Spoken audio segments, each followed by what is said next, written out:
Saúde aos irmãos com a paz do Senhor. Estamos aqui mais uma vez para mais uma lição, mais uma aula da nossa Escola Bíblica Dominical, com o tema O Verdadeiro Pentecostalismo, a atualidade da doutrina bíblica sobre a atuação do Espírito Santo. O assunto da lição de hoje é compromissados com a evangelização. O texto áureo da nossa lição se encontra em Romanos, capítulo 1, versículo 16, que diz: porque não me envergonho do Evangelho de Cristo, pois é o poder de Deus para a salvação de todo aquele que crê, primeiro do judeu e também do grego. A nossa verdade prática diz: a nossa responsabilidade para a salvação de todos os seres humanos, mediante o Evangelho de nosso Senhor Jesus Cristo, nos torna servos de todos. A nossa introdução, irmãs, lá em 1 Coríntios, capítulo 9, versículo 16, Paulo faz uma declaração. Ele diz assim: ai de mim, se não anunciar o Evangelho. Por que precisamos pregar o Evangelho? Porque isso é importante.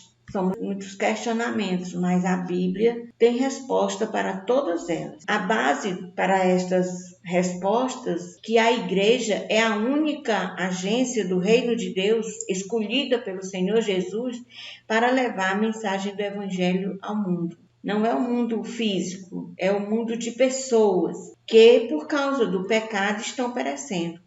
Só por meio do Evangelho é que o ser humano conhece a salvação na pessoa de Jesus Cristo. Aqui nós já temos as respostas para as perguntas. Por que é importante anunciar o Evangelho?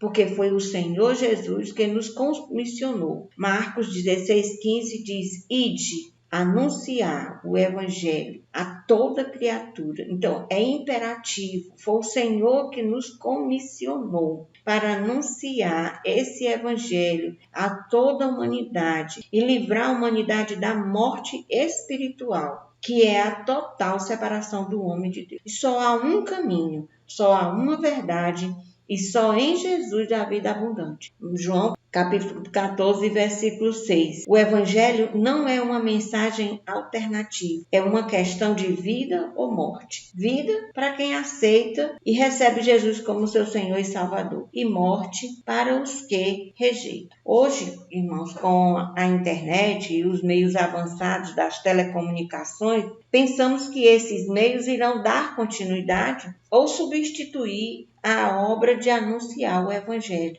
ordenada por Jesus. É missão nossa pregar, visitar, orar pelos enfermos, ajudar os necessitados. Nunca tivemos tantos recursos para evangelizar, mas ainda está longe do que é necessário. No 2º século, após a morte de Jesus, os 3 continentes então conhecidos, como a Ásia, a Europa e a África, tiveram conhecimento do Evangelho em Cristo. Em tempos que não havia carros, aviões, navios a motores, computadores, internet.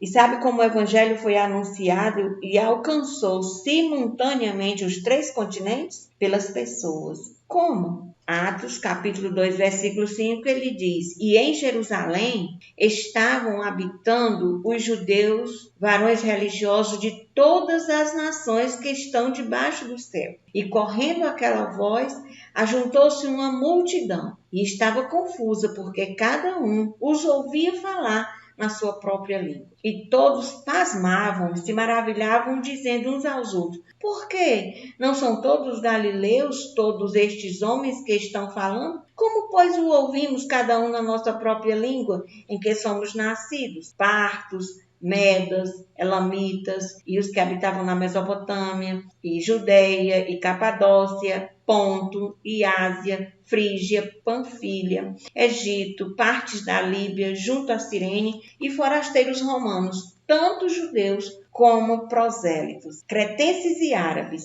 Todos temos ouvido em nossas próprias línguas falar das grandezas de Deus. E todos se maravilhavam e estavam suspensos, dizendo uns para os outros: o que quer dizer isto? Eu não vou ler o texto todo, mas quando nós chegamos lá, no versículo 37, eles, ouvindo a pregação de Pedro, depois que Pedro se levantou e pregou e falou, eles disseram, e ouvindo eles isto, a pregação, compungiram-se em seu coração e perguntaram a Pedro e aos demais apóstolos, que faremos, varões e irmãos? E Pedro respondeu, arrependei-vos e cada um de vós seja batizado em nome de Jesus Cristo para perdão dos pecados e recebereis o dom do Espírito Santo. E no versículo 41 diz, de sorte que foram batizados de bom grado, receberam a sua palavra. E naquele dia agregaram-se quase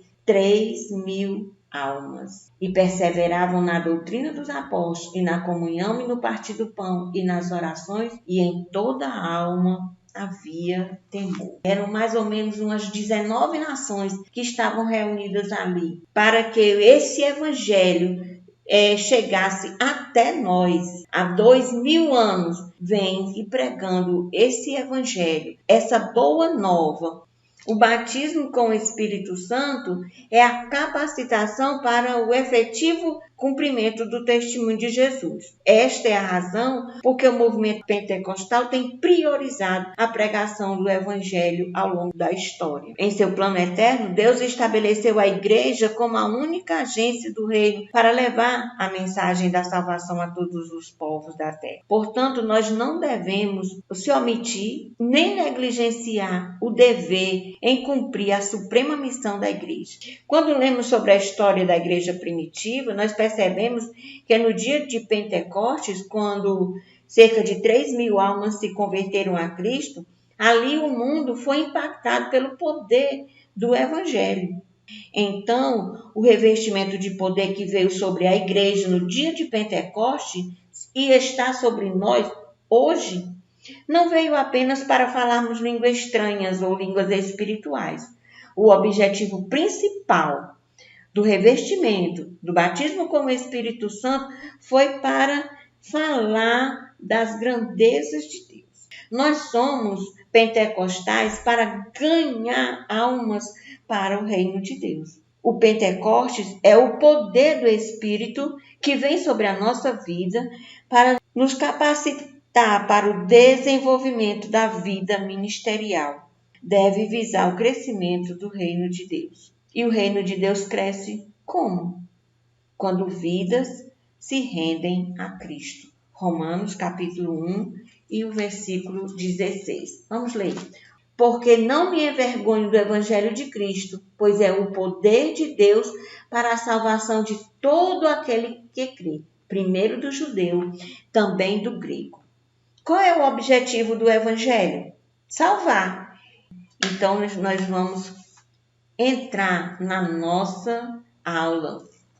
Evangelizar como prioridade. Mateus capítulo 24 e versículo 14, Jesus deixou claro que a pregação do evangelho chegou até os confins da terra.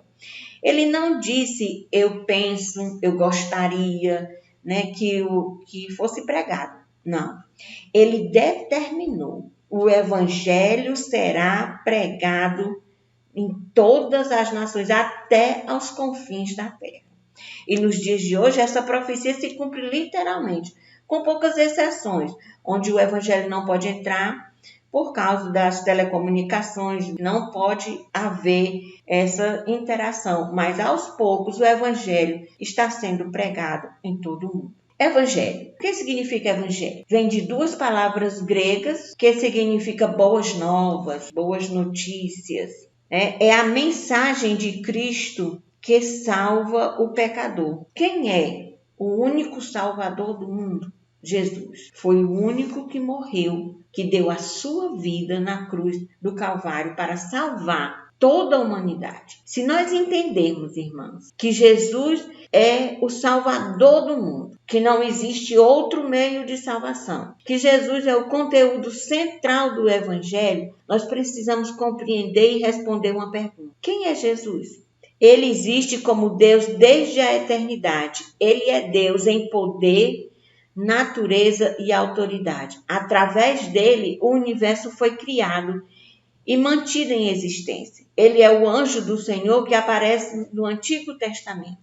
Centenas de anos antes de seu nascimento, Os profetas já anunciavam o seu lugar de nascimento, que ele nasceria de uma virgem, ele foi concebido pelo Espírito Santo. Na sua vida terrena, Jesus viveu, sofreu tentações, mas jamais pecou. Ele hoje está junto do Pai, intercedendo por nós. Ele é o nosso advogado. Ele é o Deus que por nós tudo executa. Salmo 57, versículo 2. Uma agência legítima. João, no capítulo 20, versículo 21 ao 23, relata que antes de Jesus ascender ao céu, ele constituiu a sua igreja como legítima agência do reino de Deus na terra, a fim de cumprir a sua missão de evangelizar o mundo. É necessário que cada crente se disponha para o trabalho de evangelização. A igreja, como a única agência constituída por Deus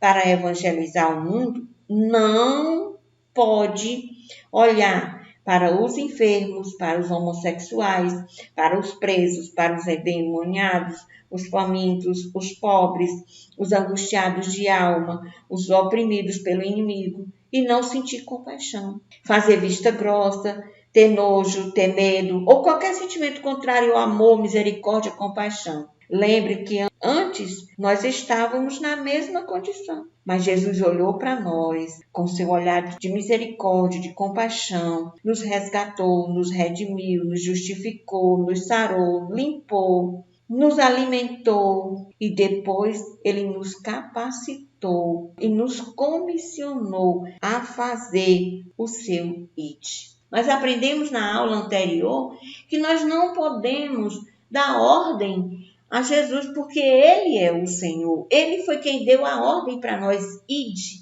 E a gente às vezes fica, Senhor, vai e visita os presídios, visita os hospitais, visita fulano. Jesus, vai na casa de fulano. Irmãos, isso aí é a missão nossa. Nós não podemos dar ordem ao Senhor. Então, como é que nós vamos fazer? Nós vamos dizer assim, Senhor, vai conosco, toma a nossa frente, me capacita, me dá o discernimento dos Espíritos, para quando eu entrar, onde for, Senhor, para levar a Tua palavra, eu sinto a Tua presença, toma a minha frente, age por mim e não dizer, vai, Senhor. Não, porque Ele é o Senhor. Então, nós temos aqui a missão da igreja. Visitar os pobres, os necessitados, as viúvas, orar pelos enfermos. E também não é missão só do pastor. Todo crente deve estar envolvido nesta evangelização. Levar esse evangelho, porque ele é poder de Deus para a salvação de todo que crê. Atos capítulo 9, versículo de 1 a 16. Você sabe por que Paulo disse essas palavras? Ai de mim, se eu não anunciar esse evangelho. Nós vemos que Paulo recebeu a missão de Jesus. Ele era um perseguidor do evangelho, ele matava os cristãos, ele era zeloso pela lei, ele era um fariseu. Ele conta no capítulo 9 de Atos a sua conversão e Jesus deu todas as diretrizes a Paulo. E quando chega no versículo 16 do capítulo 26 de Atos, vamos ler do versículo 15. E disse eu, quem és, Senhor? E ele respondeu, eu sou Jesus a quem tu persegues. Mas levanta-te, põe-te sobre teus pés, porque te apareci por isto, para te pôr por ministro e testemunha, tanto das coisas que tens visto, como daquelas pelas quais te aparecerei ainda. Então, Jesus foi quem comissionou a Paulo. Paulo sentiu a mesma coisa que Jeremias, que Ezequiel. Quando nós lemos Jeremias no capítulo 20, versículo 9, diz assim, então disse eu, Jeremias, não me lembrarei dele, não falarei mais do seu nome, mas isto foi no meu coração como fogo ardente encerrado nos meus ossos. E estou fatigado de sofrer e não posso, porque ouvi a murmuração de muitos e terror de todos os lados. Denunciá-lo e o determinaremos todos os que em paz comigo aguardam o meu manquejar. Resumindo aqui, Jeremias não podia se calar. Aquelas palavras do Senhor no coração de Jeremias era como um fogo. E Paulo sentia da mesma forma, porque Jesus comissionou a ele. Ele era um apóstolo fora do tempo. Ele tinha a mesma competência, a mesma autoridade dos demais apóstolos, porque ardia nele, ardia nos ossos dele, doía na alma dele, ele sentia compaixão. Paulo, ele sofre por causa dos seus irmãos judeus. Romanos capítulo 9 e 10, ele diz assim: em Cristo digo a verdade, não minto, dando-me testemunho à minha consciência no Espírito Santo, que tenho grande tristeza e contínua dor no meu coração, porque eu mesmo poderia desejar ser separado de Cristo, por amor de meus irmãos, que são meus parentes segundo a carne, que são israelitas, dos quais é a minha adoção de filhos, e a glória, e os concertos, e a lei, e o culto, e as promessas. E lá no capítulo 10 ele diz: irmãos, o bom desejo do meu coração e a oração a Deus por Israel é para a sua salvação. Jesus olhava para as pessoas e sentia compaixão. Por quê? Porque Jesus olhava para eles, era como um povo que não tinha pastor. Aquela dor, aquela compaixão do sofrimento daquele povo enfermo, faminto, injustiçados e endemoniados. E Jesus olhava para eles com íntima compaixão. E alimentava, e curava, e expulsava demônio. Isso aí, irmão, é o mesmo sentimento que nós devemos ter. Pedro e João, quando saíram do templo, que viram aquele homem mendigando ali, eles olharam para aquele homem e sentiram compaixão. Tantos anos aquele homem mendigando na porta daquele templo. Mas naquele dia foi diferente.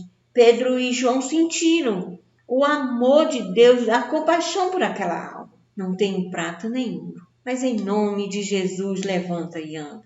E nós devemos ter esse mesmo amor, irmãos. E principalmente nesses últimos dias, de tanta doença, de tanta calamidade, de tanto sofrimento, a gente precisa orar com misericórdia. Não orar só dizendo: Senhor, graças te dou porque a minha casa o vírus não chegou. Não façamos isso.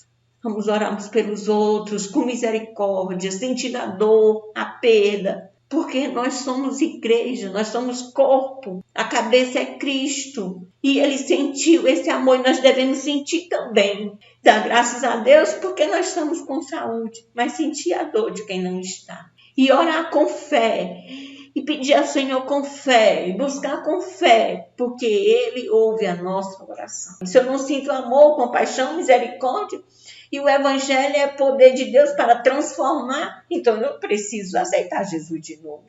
Porque o Evangelho, ele transforma a mais vil criatura. Então, irmãos, nós vamos deixar que esses outros, ou qualquer outro sentimento que não seja amor, compaixão, misericórdia. E o Espírito Santo, ele trabalha no nosso ser.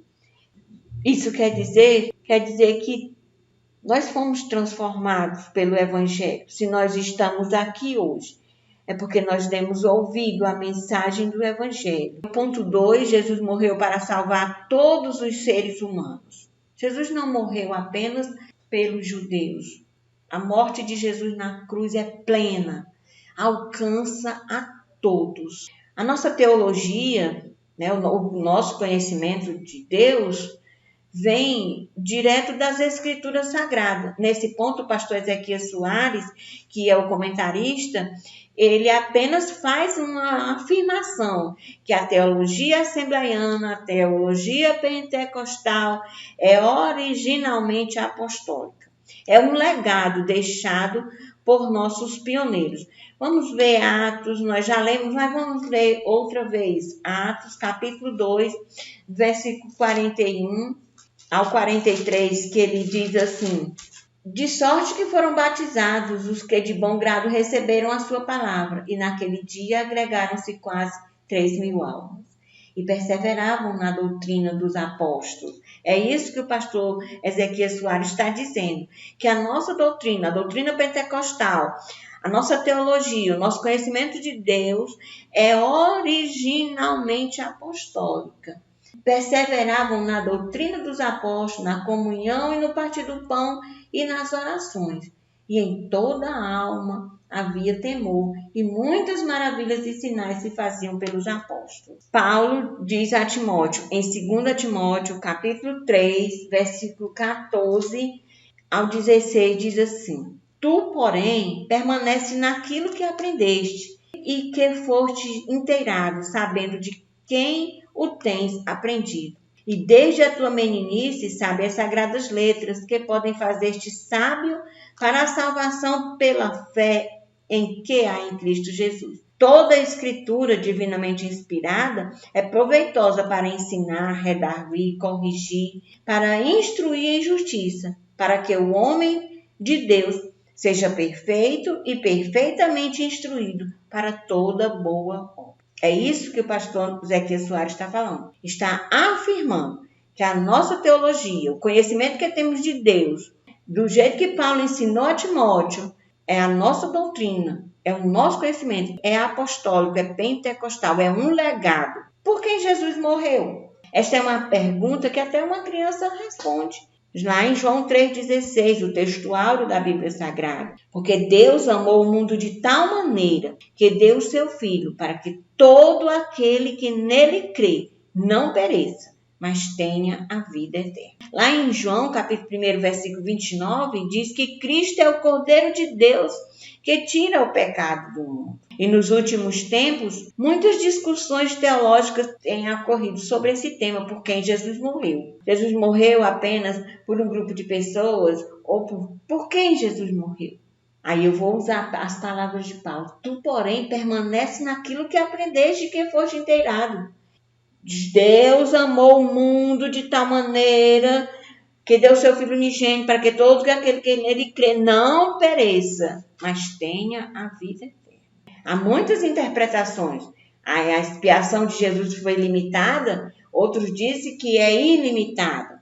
O que é uma expiação limitada? Diz, os que creem nessa versão, nessa interpretação, de que a expiação limitada diz que Jesus morreu apenas por um grupo de pessoas que foram escolhidos para serem salvos na eternidade passada, quer dizer, antes da fundação do mundo. Essa é uma interpretação rejeitada, porque é baseada numa exegese ruim. Essa frase é do próprio comentarista da revista, pastor Zequias Soares. E o que é uma expiação ilimitada? É a que nós cremos. Crê que Jesus morreu por toda a humanidade. De acordo com a Bíblia, Jesus é o Salvador do mundo. João 4,42 diz que verdadeiramente este é o Cristo, o Salvador do mundo. Sua obra vicária não foi apenas por alguns, mas o mundo inteiro. 1 de João 2,2 diz que a morte de Cristo tem um efeito global e individual. Ninguém é excluído da bênção de Cristo. Ninguém.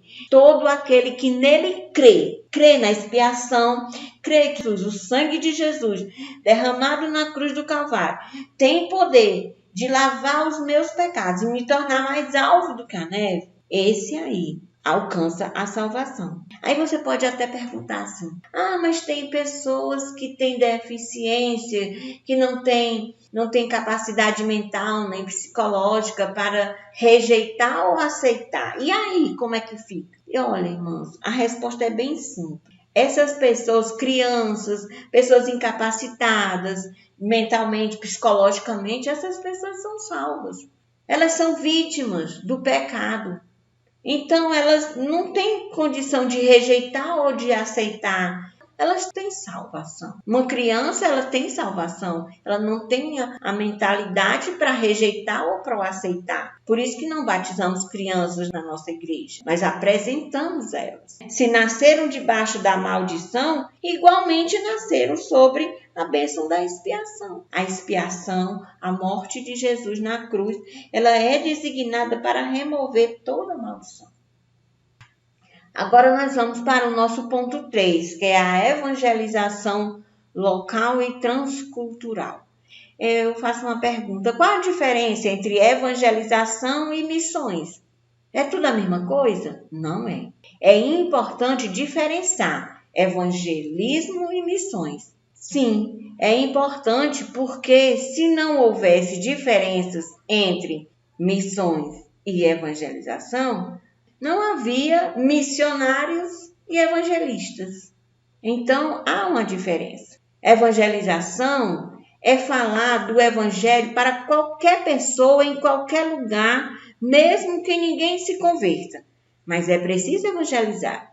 E missões? É evangelizar atravessando culturas. Geralmente, em missões, envolve aprender uma língua, cultura, modo de viver. É fazer isso onde não há uma igreja, onde não há acesso ao evangelho. E há milhares desses lugares. Se você acessar esse site, josuaproject.net, você verá uma lista de pelo menos 16 mil povos no mundo que não foram alcançados pelo Evangelho. 6 mil desses povos não ouviram falar do Evangelho. Sendo assim, evangelismo nós fazemos como aquela entrega de folheto que você entrega a qualquer pessoa, a qualquer lugar, que fala o seu mesmo idioma. Não importa se ela não se salvar, mas você falou, você entregou o folheto, você levou a palavra,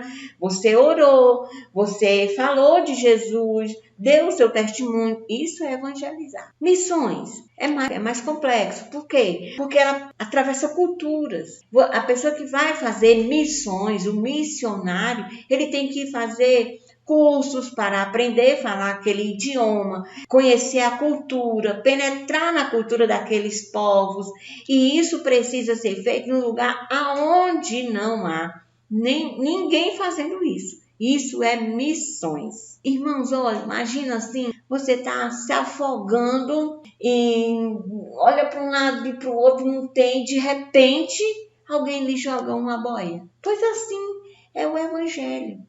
É a boa nova, é a salvação, salvação quer dizer resgate. Nós fomos resgatados, nós estávamos mortos nos nossos delitos e pecados.